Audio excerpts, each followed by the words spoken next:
Well, lately I have been spending what is no doubt an irrational amount of time developing a simple harmonograph.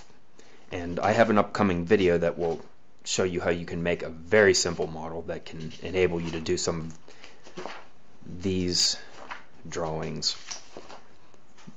But what it requires, and this is the point of the video that I'm making right now, is a drawing marker that is able to move in both X and Y, but adjust a little bit in the Z axis as well.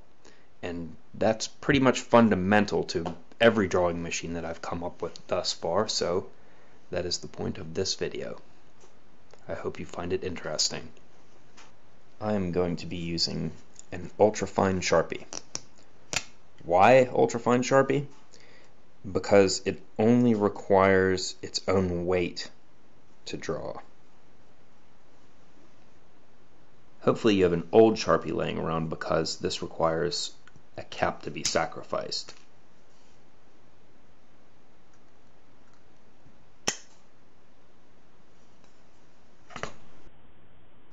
Now from this cap I want to make two rings, each of which will be a little bit larger than a ½ centimeter. And I want them to be as smooth as possible so that I can minimize friction.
Well, these still need to be sanded and buffed further, but watching me sand and buff them is probably just as tedious as the procedure itself, so let's get on with it.